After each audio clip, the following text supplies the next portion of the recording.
Collectorate में हैं, जान सकते हैं कि आग के जो यहाँ पे आग जो जल रहा है इससे राहत लेने के लिए माननीय अधिवक्ता गण यहाँ मौजूद हैं। उत्तर प्रदेश की राजनीति पूरी तरह से सरगर्मी में है और ख़ास तौर पे 3 मार्च को बलिया में चुनाव होने को लेकर जो चर्चाएं हैं उस पर आइए हम बात करते हैं कि उत्तर प्रदेश में किसकी सरकार होगी और कौन यहाँ से विधायक होगा। हालांकि अभी किसी राजनीतिक दल ने अपने उम्मीदवारों के नाम की घोषणा नहीं की है, लेकिन चर्चाओं का दौर अगर जाने तो तमाम चर्चाएं हैं, कौन मैदान में होगा, कौन मैदान से बाहर होगा, कौन चुनाव जीतेगा, कौन पैदल होगा, कौन गाड़ी पे चढ़ेगा। तमाम चीज़ों को लेकर जो इस समय विकास पर भी चर्चा हो रही है, तमाम चीज़ों पे चर्चा हो रही है कि विकास में बलिया कैसा है और बेहतर होना चाहिए या नहीं, या फिर बढ़िया है या बेहतर, जो भी है तमाम चीज़ों पे आइए हम बात करते हैं। आज के दौर में राजनीति में बेरोजगारी बढ़ी या घटी या बेरोजगारी ख़त्म हुई, कानून व्यवस्था बेहतर हुआ या नहीं, विकास बेहतर हुआ या नहीं, तमाम चीज़ों पे आइए हम चर्चा करते हैं। पहले शुरुआत करते हैं आपसे जो हमारे बगल में है, इसके बाद एक एक करके हम आप लोग के बीच पहुंचेंगे कि राजनीति में खास तौर पे जो उत्तर प्रदेश में चुनाव होने जा रहे हैं, जो 3 मार्च को बलिया में मतदान होंगे, उसको लेकर आगामी सरकार कौन हो सकती है, किसका भविष्य दिख रहा है आपको? मैं रविंद्र नाथ तिवारी, कलेक्ट्रेट बार एसोसिएशन का मैं सदस्य हूँ। मैं किसी दल या किसी संगठन से जुड़ा हुआ व्यक्ति नहीं हूँ। मेरी स्वतंत्र राय है कि भाजपा को जो लोगों ने लाया था जिस उम्मीद के साथ, वो 100% अभी खरा नहीं उतर पा रही है। चाहे बेरोजगारी का मामला रहा हो, चाहे महंगाई का मामला रहा हो। हाँ, एक ज़रूर बात कहूँगा कि ये भाजपा की एक अंतर्राष्ट्रीय सोच है, भारतीय की एक सोच है और सोच के मिशन में ये लोग चल रहे हैं, आगे बढ़ रहे हैं। अभी बहुत से कार्य करने बाकी है। भाजपा को उसी उम्मीद के साथ अभी पुनः जनता जो है सरकार में लाना चाहती है। मतलब आपके कहने का मतलब है कि 5 साल भारतीय जनता पार्टी के लिए कम रहा, 5 साल और देना चाहिए। जी जी जी, तभी उत्तर प्रदेश में विकास होगा, महंगाई घटेगी, बेरोजगारी घटेगी। ठीक है, तो आपकी राय है कि उत्तर प्रदेश में भाजपा पुनः आनी चाहिए। जी जी। चाचा, आप पेशे से अधिवक्ता हैं? कितने साल से प्रैक्टिस कर रहे हैं? 25 साल में कई सरकार आपने देखा होगा। अब नई सरकार किसके रूप में देखना चाहते हैं? बीजेपी के रूप में। बीजेपी क्यों? और कोई और भी दल है? और कोई दल नहीं है जात। हाँ, आपको बीजेपी में क्या दिख रहा है? शासन सत्ता ठीक है। हाँ, किस मायने में सत्ता ठीक है? शासन के मामले में प्रशासन, शासन क्या बेहतर, क्या मतलब बताएं? हाँ, पुलिस प्रशासन में जैसे कि गुंडागर्दी हुई, चोरी चमत्ती कम। मतलब आपके कहने का मतलब गुंडागर्दी खत्म हो चुकी है, इसलिए उत्तर प्रदेश में हम बीजेपी चाहते हैं। जी, आप कराएं, इनसे करवाइए। नहीं, कुछ तो बोलिए। नहीं, चलिए, नहीं, आप चाहते हैं, आप लोग नहीं बोलना चाहते इस मुद्दे पर, आप लोग मुद्दे पर नहीं बोलना चाहते। कोई बात नहीं, अच्छी बात है कि हाँ, एम्प्लॉय स्वतंत्रता सबके साथ है। जी, आपका पूरा नाम? जी, शैलेंद्र कुमार सिंह। जी, शैलेंद्र कुमार जी, उत्तर प्रदेश में आप किसकी सरकार चाहते हैं? सरकार तो एक बार भारतीय जनता पार्टी को पुनः अवसर दिया जाना बहुत जरूरी है, ताकि जो काम वो न कर पाई है 5 सालों में, जैसे कि पिछला हमारा जितना हम देख पा रहे हैं, जो सिस्टम है एग्जीक्यूटिव और जो सिस्टम है, जो व्यवस्था है, उस पर भारतीय जनता पार्टी ने अपना पकड़ नहीं बना पाया। वो निरंकुश होकर काम किए लोग और उस पर नहीं बना पाए हैं। जहाँ तक माफियाओं के ऊपर नकेल कसना या और तरह का गलत काम करना, विकास के कार्यों में काफ़ी बढ़ना, ये तो प्रयास उन लोगों का जारी है।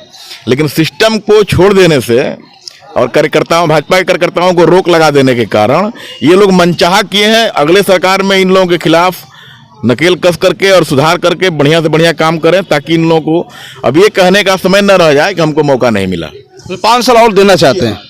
ठीक है, आप इस जिले के सीनियर अधिवक्ता हैं और अधिवक्ता संघ में अगर विपिन बिहारी सिंह जी का नाम ना आए तो हमें लगता है कि कहीं ना कहीं हम उसको अधूरा मानेंगे, क्योंकि अधिवक्ताओं के सबसे सीनियर अधिवक्ता हैं और ख़ास तौर पे एक चर्चित चेहरा है। आइए हम बात करते हैं कि उत्तर प्रदेश की राजनीति में तमाम चेहरे हैं सीएम के दौर में। इस बार अगला मुख्यमंत्री उत्तर प्रदेश का कौन होगा, इसके बारे में विपिन बिहारी जी से हम जानना चाहते हैं कि क्या है उनकी राय। वैसे बलिया सबसे प्रत्यक्ष जिला है। यहाँ भाजपा को 5 साल मिला, लेकिन बलिया को पर किसी ने गौर नहीं किया। NH 31 7.5 साल से बिगड़ी हुई है, गड्ढों से भरपूर है, लेकिन उसको कोई पुरसा हाल नहीं है। वह केंद्र सरकार का केंद्र के लिए बलिया जनपद यहाँ है ही नहीं। प्रदेश सरकार में केवल नौकरशाही बढ़ी है। बलिया की सड़कें, बलिया के काम, बलिया के सपा काल में यूनिवर्सिटी बनी, यूनिवर्सिटी में कक्षाएं नहीं चल पा रही हैं, चिकित्सा विज्ञान का संस्थान नहीं खुला, अभियांत्रिकी का, इंजीनियरिंग का कोई संस्थान नहीं खुला, कक्षाएं नियमित सभी विषयों की चल नहीं रही हैं। यहाँ जो पुल सपा काल में आया, जनेश्वर में सेतु का हाल है कि उस पार जाने पर मिट्टी के सड़क से अगर थोड़ा पानी हो जाए तो कीचड़ में गाड़ियाँ फंस जाएंगी, जा नहीं पाएंगी रही हैं। इधर चांदपुर वाली पुल बनने को हुआ तो वो भी नहीं बन पा रहा है। वहाँ खरीद वाली पुल भी नहीं कंप्लीट हो पा रहा है। इनको पर्याप्त समय दिया गया और पूरे शासनकाल में केवल अफसरशाही, नौकरशाही का बोलबाला रहा है। इसलिए इसमें अगर ये सुधार नहीं करते हैं तो ये होगा, इनको जनता नकार देगी। जहाँ तक मुख्यमंत्री का सवाल है, अब दिक्कत ये है कि कतिपय नियुक्तियों पर, सपा काल में कतिपय नियुक्तियों पर भी प्रश्न उठा था, लेकिन अभी तक वो लोग ये नहीं कर रहे हैं कि अब पुरानी गलतियाँ दोहराएंगे नहीं। बसपा काल में कुछ वसूली भी कलेक्टरों से होती थी, इसको भी वो नहीं करें कि अब हम नहीं करेंगे। तो अब सारी दिक्कतें हैं जनता के सामने, उसमें से नागनाथ और सांपनाथ से के बीच चयन करना है। इसलिए क्योंकि 5 साल तक हमको लगा कि नौकरशाह शासन कर रहे हैं, मुख्यमंत्री की कोई चलती नहीं है, प्रधानमंत्री की। इनके यहाँ सबसे बड़ी दिक्कत है, अगर शासन को ट्वीट किया जाए तो उस ट्वीट पर एकदम बहरे रहते हैं। मुख्यमंत्री के पोर्टल पर, प्रधानमंत्री के पोर्टल पर आप ट्वीट कीजिए, कोई सुनने वाला नहीं है, अधिकारी सुनते नहीं हैं। 5 सालों में नौकरशाही ये रही है, जनोन्मुख शासन नहीं रहा है। शासन, थाने तहसील पर नियंत्रण शासन का महसूस नहीं हुआ, डर नहीं रहा। नौकरशाह डरते नहीं हैं इनके कार्यकाल में, पिछले 5 सालों में डरे नहीं हैं। इसलिए मैं चाहूँगा कि कुछ विकल्प ऐसा हो कि जो वाकई बलिया की तरफ देखे, बलिया का विकास करे, बलिया के विकास के लिए सोचे। तो ऐसे में उत्तर प्रदेश से आपने सारी बात कहा कि नौकरशाह इस सरकार में कोई सुनने वाला नहीं मिला नौकरशाहों का, ख़ासतौर पे जो प्रशासनिक जो टेलर होना चाहिए वो नहीं दिखा।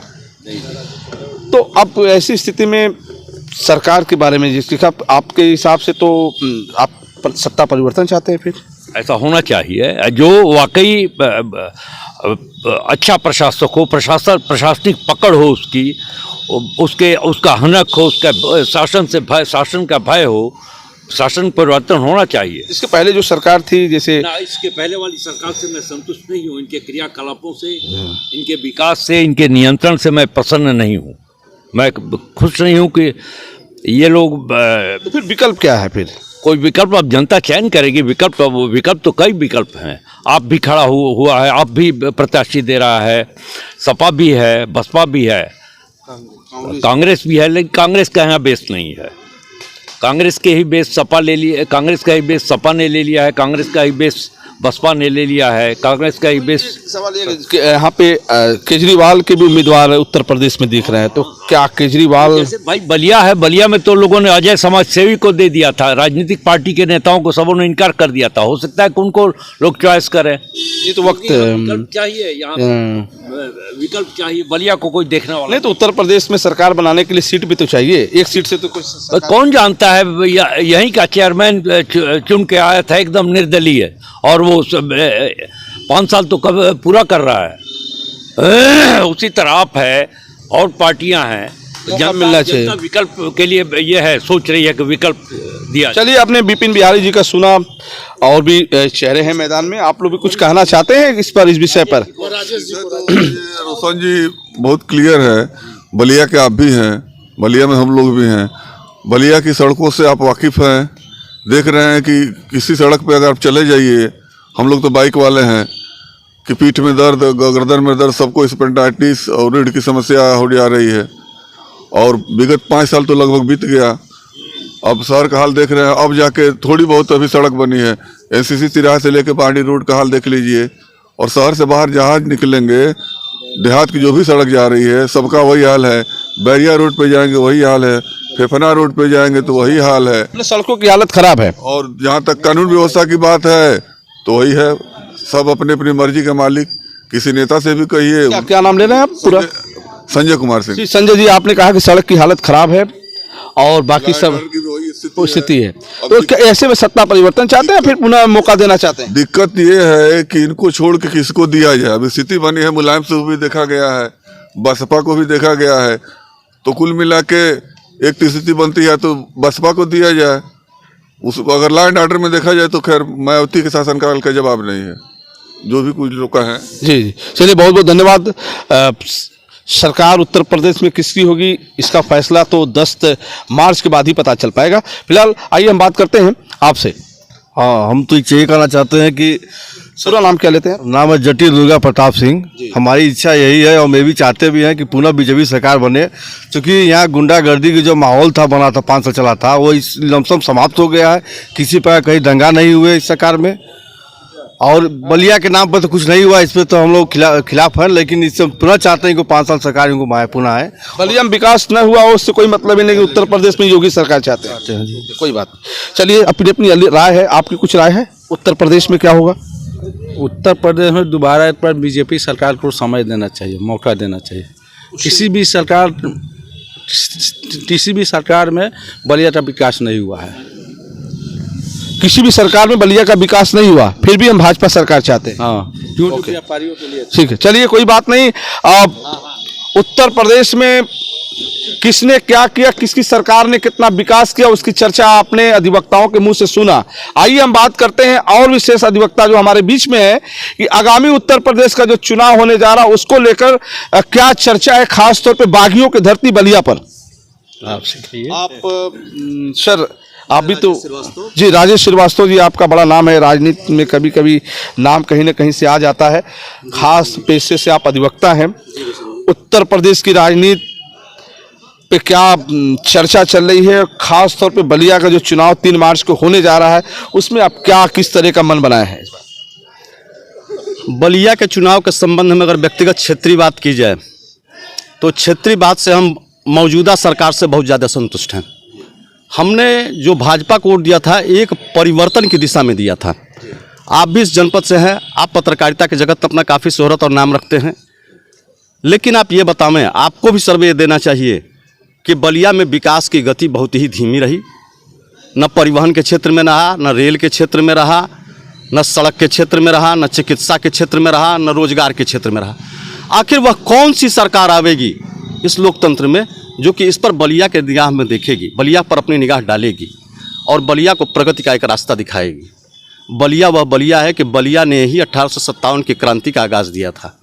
क्या ऐसा कोई सरकार महसूस करके बैठी है, कैसा कोई राजनीतिक दल महसूस करके बैठा है कि फिर बलिया और मेदिनापुर को अपना पुनः जागरण दिखाना पड़ेगा तब यहाँ कोई परिवर्तन और विकास की राह आएगी? हम परिवर्तन और विकास की राह को देख रहे हैं। हम एक बात जरूर कहेंगे कि गुंडागर्दी का राज खत्म हुआ कि नहीं। बलिया में कोई ऐसा गुंडागर्दी और मवालियाबादी नहीं चलता है, न यहाँ कोई रंगदारी टैक्स ली जाती है, न यहाँ कोई इतना बड़ा माफिया है। हम लोग यहाँ के रहने वाले हैं, व्यक्तिगत तौर पर इस बात को जानते हैं। लेकिन जो प्रदेश में बात सुनने में आती है कि रोमियो, गुंडा एक्ट, लब जिहाद, इस सब पर जो कुछ अंकुश लगा हुआ हो, लेकिन हमारे यहाँ ऐसा कोई माहौल हमारे जनपद में कभी नहीं रहा। इसके लिए हम सौभाग्यशाली हैं। लेकिन भाजपा की सरकार के हम इस मायने में विकास के नाते पर हम विरोधी हैं, लेकिन सबको अगर 10 वर्ष का मौका दिया गया तो एक बार पढ़े लिखे इंसान होने के नाते, हम भाजपाई होने के नाते किसी मंच से नहीं बोल रहे हैं, हम एक पत्रकार से स्वच्छंद और स्वतंत्र वार्ता कर रहे हैं। आप भी बुद्धिजीवी हैं और आप तीसरे स्तंभ समाज के कहे जाते हैं, हम भी एक सामाजिक व्यक्ति हैं। हम उनको एक अवसर विकास के नाम पर देना चाहते हैं और बलिया के नाम पर देना चाहते हैं। आपने कहा कि 10 साल मौका मिलना चाहिए और चूँकि हमें जो लगता है कि कोई सरकार उत्तर प्रदेश में दोबारा रिपीट नहीं की है, उसके बाद में भले 5 साल किसी और का, 5 साल किसी और का, फिर भी आप कहते हैं कि लगातार हम 10 साल इनको देना चाहते हैं। तो आगामी जो उत्तर प्रदेश में चुनाव होना उसमें आप भाजपा के पक्ष में हैं? भाजपा के हम पक्ष में आपके प्रश्नों के उत्तर में नहीं है। हम अपने जनपद के विकास, कोई व्यक्तिगत विकास नहीं चाहते, पूरे जनपद का अनुकूल, जो कि आज तक आपने कहा मौका और मिलना चाहिए। हम मौका इसलिए मिलना चाहिए कि ये ना कहें कि हमने 5 वर्ष में हमने तो यहाँ सड़कें बनाई, बनारस में बनाई, बगल में गाजीपुर में स्टेशन दिया, ना हमको देखिए। मैंने आपका विषय समझ लिया कि अगर हम आपके कहने का मतलब है कि हो सकता गाजीपुर तक आपने विकास की धारा को दिया, रेलवे की सुविधा दिया, जल मार्ग पर दिया, हमको जल मार्ग भी नहीं दिया, हमको रोड मार्ग भी नहीं दिया, हमको रेल मार्ग भी नहीं दिया। तो हम केंद्र की सरकार से भी यही आशा करते हैं। 2000 चुनाव में हम आपके माध्यम से यह संदेश देना चाहते हैं कि बलिया की तरफ आप निगाह मोड़ें, भाजपा के लोग, और सरकार बनाने चाहते हैं तो, क्योंकि बलिया मेदिनापुर का इतिहास ही अलग है। तो आपके कहने का मतलब है कि हो सकता हो कुछ विकास के मायने हो, कुछ विकास अधूरे पड़े हो, 5 साल और सरकार को मिलना चाहिए। ओके, चलिए, अधिवक्ताओं की राय आपने अलग अलग तरीके से सुना। किसी ने कहा बहुजन समाज पार्टी की सरकार बेहतर थी, किसी ने कहा समाजवादी पार्टी की सरकार बेहतर थी, किसी ने कहा कि सरकार को दोबारा मौका मिलना चाहिए, और सरकार में, उत्तर प्रदेश सरकार में अगला सीएम कौन होगा, इसको लेकर अलग अलग राय लोगों की आई, अलग अलग चर्चाएं हुई। बलिया के विकास के बारे में भी चर्चा हुआ, उत्तर प्रदेश में किसकी सरकार पुनः हो इसके बारे में भी अधिवक्ताओं ने चर्चा किया। आइए, एक अधिवक्ता और भी ऐसे हैं जो कुछ कहना चाहते हैं, आइए उनसे सुनते हैं कि उत्तर प्रदेश की राजनीति में, खास तौर पर बलिया की राजनीति में किसको मौका मिलना चाहिए, उस पर आइए हम बात करते हैं। मेरा नाम उमेश कुमार राय नाम है। भाजपा की सरकार जो प्रशासनिक स्तर पर पूरे प्रदेश में फेल है, यहाँ पर अधिकारियों की मनमानी चलती है, जनता का एक भी कार्य नहीं होता है, थाने पर जाइए, कहीं पर भी जाइए। दूसरी बात ये कि इसको जो रोमियो वाला जो बनाए थे, हमारी आप बीती मैं बता रहा हूँ, लखनऊ में इंदिरा नगर कॉलोनी में हमारी लड़की रहती थी संस्कृति राय, 2018 में उसका मर्डर कर दिया गया, और यही जोगी की सरकार है जो उसको स्ट्रेचर पर यहाँ पर भेजी, स्ट्रेचर पर बलिया में भेजी उस लड़की को, उसके साथ एक भी व्यक्ति नहीं था। ये जोगी की सरकार है। इंदिरा नगर कॉलोनी में हमारी लड़की रहती थी, ये जोगी स्ट्रेचर पर भेजा, और उसका पैसा रुपया सब जो एम्बुलेंस आया था सब मैंने पैसा अपने घर से दिया। ये जोगी की सरकार है। जोगी की सरकार इतनी निकम्मी है, केवल जो है वो कहने के लिए है जोगी की सरकार, रोमियो सोमियो सब ये बनाते हैं। जोगी की सरकार जैसी निकम्मी सरकार सामान्य वर्ग के लिए सबसे निकम्मी सरकार ये जोगी की सरकार है। क्यों? आज एक अबला लड़की होती, बैकवर्ड की लड़की होती, एससी की लड़की होती, तो सारे राजनीतिक दल जो है उमड़ पड़ते। हमारी लड़की जो है अकेली लड़की, वहां पर इंदिरा नगर कॉलोनी में उसको मार दिया जाता है, उसका मर्डर कर दिया जाता है, और जो है स्ट्रेचर पर लाद करके उसके लाश को यहाँ पर भेज दिया जाता है। एक भी व्यक्ति जो है, कोई अधिकारी से लेकर के डीएम से लेकर के पुलिस से, कोई भी व्यक्ति हमारे दरवाजे पर पूछने नहीं जाता है। भाजपा का एक कार्यकर्ता नहीं पूछने जाता है, सारे पार्टी के लोग जाते हैं। ऐसी सरकार को आप चुनना चाहते हैं जो लड़कियों का जो है दिन दहाड़े जो मर्डर कर देते हैं? आपकी भावना को हम समझ सकते हैं कि आप हमारी बात, किस क्षेत्र में इनको आप बताइए, किस क्षेत्र में इनको आप अच्छा मानते हैं? आप बताइए। सड़क के क्षेत्र में मानते हैं बलिया में सड़क के क्षेत्र में मानते हैं कि हॉस्पिटल के माने में मानते हैं? जो यहाँ पर जाइए अलग का पर्ची देकर के वो कर देता है। आपने कभी पेपर में निकाला इस तरह से किया है कि दूसरे जगह का प्राइवेट का नर्सिंग होम करके वहां पर जाकर के ऑपरेशन करके और उसका पैर का करके सुई की जगह पर वो करके और सबके सभी कर दिया है? कोई जांच पड़ताल में कोई पकड़ा गया है? यह प्रशासनिक स्तर है। जोगी की सरकार जितना भ्रष्ट प्रशासनिक स्तर पर है उतना कोई नहीं है। वहां पर और लोगों की पार्टी की सरकार थी, एक कार्यकर्ता बोल देता था कि इसको देखिएगा ये ठीक है, इसको सही से इलाज होना चाहिए, कर देते थे लोग। आज एक कार्यकर्ता भाजपा का बोल दे कि हमारा कार्यकर्ता है, इसका इलाज कीजिए, कोई जोगी करता है, उल्टे उसी को जो है पुलिस पकड़ ले रही है। इतना मनमानी प्रशासनिक स्तर पर हो रहा है। हमारा सिंपल सबमिशन यह है कि भाजपा जैसी निकम्मी सरकार नहीं आनी चाहिए। चलिए, उत्तर प्रदेश में आपने क्या नाम बताया आपने? उमेश राय जी की भावनाओं को आपने देखा कि इनकी लड़की के साथ जो 2018 में जो वारदात हुआ उसके बाद सरकार ने कहीं से गंभीरता नहीं देखा है, जिसको लेकर मनमाहत हैं, बहुत दुखी हैं, इसलिए उत्तर प्रदेश में सत्ता परिवर्तन चाहते हैं। खैर, अलग अलग सबकी राय है। अब तक की खबरों में बस इतना ही। देखते नहीं यूपी आजकल। मैं रोशन जायसवाल, नमस्कार।